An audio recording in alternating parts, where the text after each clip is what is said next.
Tov Rabotai, we're continuing with our Mishna Yomi Masechet Demai. We're up to Perek Bet Mishnah Aleph. We learned in the previous Perek that the obligation to tithe Demai, produce that you bought from an Am Haaretz, applies only to produce grown in Eretz Yisrael, but specifically within the boundaries of the area that was sanctified by the Jews that came back from the Babylonian exile. We explained that Eretz Yisrael's boundaries were sanctified twice in history. Once when we left Egypt, Ole Mitzrayim, and a second time when we left Babylon, Ole Bavel.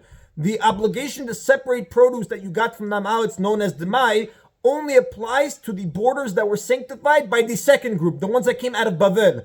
Outside of this area, the boundaries that were established, there was no obligation to separate produce you bought from Am Haaretz. There was no rule of Demai. And we gave a specific case. We said from Keziv and above, which is northward of Eretz Yisrael, some people claim it's local Haifa, from Keziv and above, even though that area was sanctified by the original group that left Egypt, since it wasn't sanctified by the second group that left after the Babylonian exile, Ole Bavel, there is no obligation of Demai there. Also, we know that when you buy produce from Am Haaretz outside of the boundaries of Israel, you can assume that the produce was grown locally and it wasn't imported. Therefore, you don't have to separate it. The Mishnah now is going to tell us an exception. You have a case where produce is sold outside of the boundaries of Eretz Yisrael, but it's so superior in its quality, it must have come from Israel, and you have to separate the tithes. The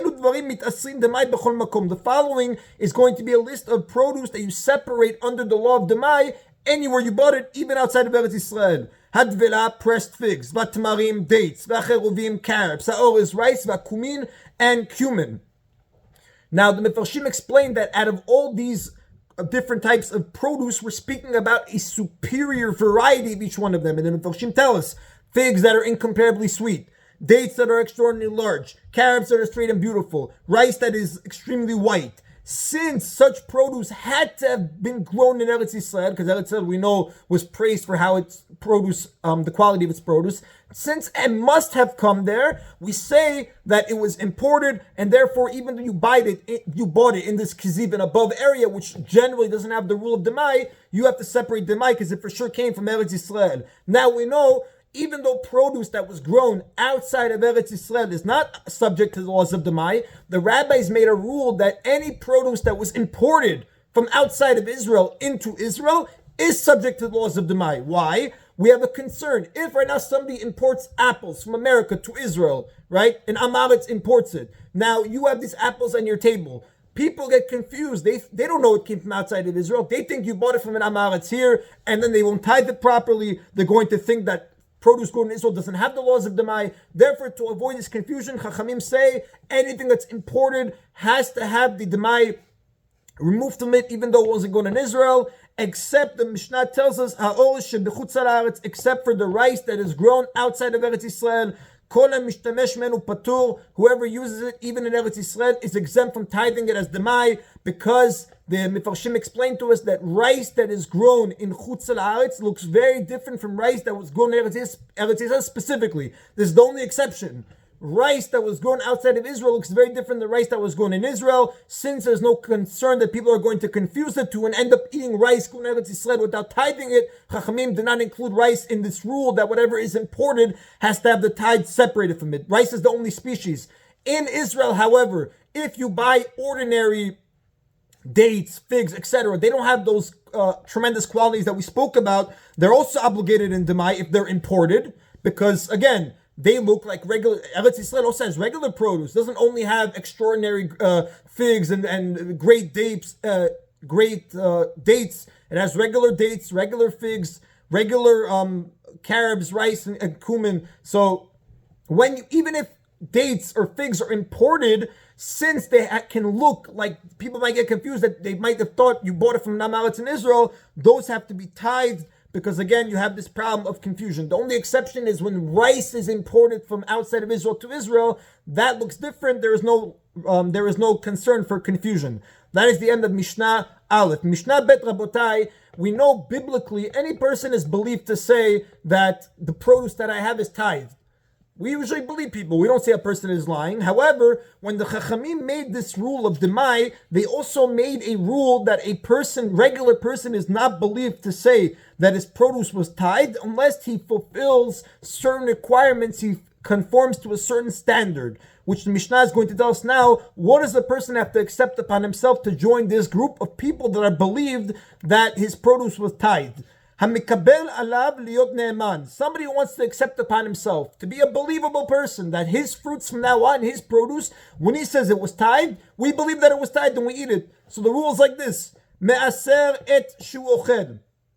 He has to tithe anything he eats, obviously for sure tevel, but he even has to be strict to tithe any demai before he eats it, because if you want to be believed for saying your produce is tithed, you have to follow all requirements of tithing. Vetshu mocher, you have to be strict, you have to take it upon yourself that anything that you grow in order to sell, you have to remove the tithe. The Chachamim prohibited selling tevel produce that didn't have ma'aseh removed unless there's a pressing need. So even if you tell the buyer, by the way, I didn't separate it, because again, the Chachamim had their concern. The Mishnah is telling us, if you want to be a believable person that your produce was tithed, you have to accept upon yourself to be very careful and always tithe your produce before you sell it to other people. The et shu lokeach, produce that you take from an am haaretz to resell. Obviously, it's not talking about eat, because we said et shu ochel. Et shu lokeach is referring to you bought produce from am haaretz to resell. In many cases, the Chachamim prohibited selling produce, demai, even to Talmidei Chachamim, who know for sure they have to separate it. But for sure it's prohibited to sell it to an am haaretz that you know he's not going to separate it. The Mishnah tells us, if you want to be believable, you have to accept upon yourself that you will never sell produce that you bought from an am haaretz without removing demai, in order not to make the other person stumble in this sin. You also have to accept upon yourself not to be a guest in an am haaretz's house to eat and drink there, because all the food of an am haaretz is suspected it's demai. If you want to be believed, you cannot have a concern or actual action that you are eating demai outside your house. You cannot be believed to say food is kosher when you yourself outside your house don't keep kosher.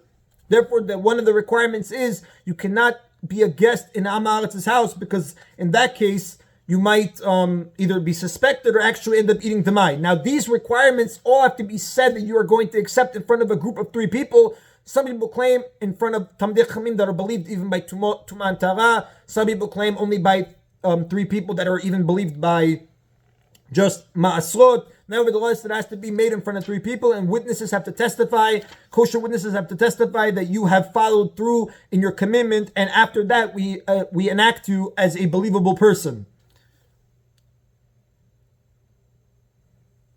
Now, in am haaretz, regarding this regard, the Mefarshim tell us, in am haaretz, we do not consider him ne'eman al ma'asrot, even if he accepts upon himself these things, until he stops doing this sin that causes him to be an am haaretz. The Mefarshim tell us, like he doesn't recite Shema in the morning or evening, doesn't wear tefillin, doesn't wear tzitzit, doesn't send his kids to learn Torah, and even if he accepts all these things, until he stops those sins, we will not make him part of the group of believable people. So again, the Mishnah said, eno mitarech etzel am haaretz, you are not a guest in am haaretz's house. Rabbi Yehuda, however, Rabbi Yehuda disagrees.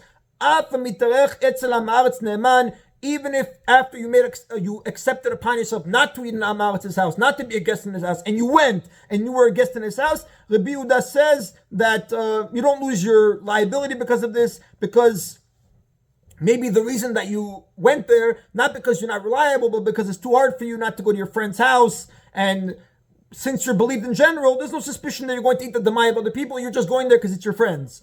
However, Amrulo, the Chachamim told him, Al atzmo eno ne'eman. If he's not believed himself, we see him going into a person's house, am haaretz, that all his food is demai. Ketzad yeh ne'eman alachim. How can we give him the title of being believed for other people? If you do not keep kosher yourself, you don't care about your own soul, how are you believed to say to somebody else, don't worry, this food is kosher? You don't care about yourself. You're going to care about him. Chachamim told him, if he goes to am haaretz's house for eating and drinking, he's not believed, period. He loses his right. However, Rabbi Yehuda responded to them, like we said, he's only going because it's his friends. It's hard to refrain, but we're not going to suspect him that he's going to eat it because he already accepted upon himself.